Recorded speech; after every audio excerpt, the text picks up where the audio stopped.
Pak Reo, saya sering kok melepaskan emosi.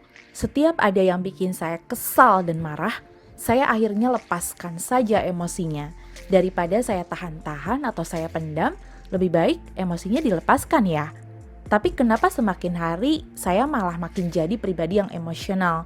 Sedikit tersinggung langsung ngegas dan meledak. Loh, cara melepaskan emosi yang Anda maksud seperti apa ya? Apa mungkin melepaskannya dengan meledak-ledak seperti marah-marah atau teriak-teriak? Ya, karena ada juga beberapa orang yang menyarankan seperti itu kepada saya dulu. Ya, kalau misalkan ada yang bikin Anda mau marah, jangan dipendam, teriakin gitu ya. Yang kencang teriakin. Wah, kayak gitu.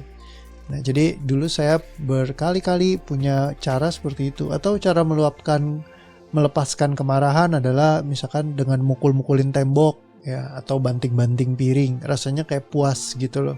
Atau hancur-hancurin barang. Nah, melepaskan seperti itu bukan melepaskan sebenarnya, tapi kayak meluapkan, meledakkan. Jadi luapan dan ledakan ya itu tidak melepaskan. Ya, dan itu kayak nge-serve purpose-nya emosi itu sendiri. Jadi istilahnya kayak melayani emosi itu diledakkan secara mendalam seperti itu. Nah, buat saat itu mungkin abis selesai meledak karena energinya kayak tersalurkan, capek gitu ya. Nah, tapi sumber energinya sendiri itu tidak pernah terselesaikan kalau misalkan memang tidak dilepaskan. Jadi hal yang seperti itu tidak sungguh-sungguh melepaskan, tapi dia hanya melayani emosi itu sendiri. Nah, jadi melepaskan yang sungguh adalah memang dilepaskan benar-benar kayak hilang total, tidak ada rasa lagi sama sekali. Dan ketika Anda mengalami hal tersebut lagi, Anda tidak merasakan hal yang sama yang Anda rasakan.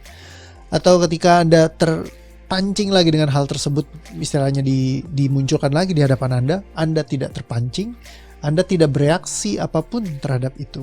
Ibaratnya gini, kalau bayangkan Anda hari ini tidak merokok, karena Anda memang tidak suka rokok, atau ya Anda memang prinsip hidup Anda tidak merokok. Ada orang yang merokok di sebelah Anda, apakah Anda akan tertarik untuk merokok? Tidak, karena Anda tidak ada rasa apapun yang terkunci terhadap rokok. Tetapi terhadap orang yang memiliki rasa-rasa tertentu, wah rokok itu nyaman, nikmat bagi saya, bisa bantu saya untuk berpikir, bisa bikin saya lebih tenang, ya. Terus banyak sekali pengalaman yang dia rasakan dan tubuhnya sudah beradaptasi karena rokok itu sering dihisapkan ke dalam diri dia.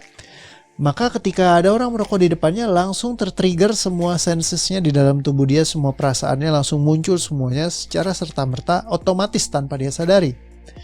Nah, jadi ketika kita emosi itu biasanya muncul secara tiba-tiba. Karena apa? Karena kita punya kumpulan emosi di dalam yang sudah bertahun-tahun terakumulasi dari puluhan tahun kehidupan kita. Kalau kita melepaskan semuanya, rasanya akan sangat ringan dan hal tersebut tidak akan men-trigger kita sama sekali. Kalau misalkan sampai masih men-trigger, berarti itu belum terlepaskan dengan sempurna, atau belum lepas, atau cara melepaskan Anda yang kurang tepat. Ya, jadi kurang lebih seperti itu jawaban saya. Semoga bisa menjawab, dan kalau misalkan Anda merasakan manfaat dari audio ini, silakan di-share, dibagikan kepada teman-teman supaya mereka juga bisa punya kesadarannya. Ya, dan sampai ketemu lagi di audio yang berikutnya. See you again. Bye.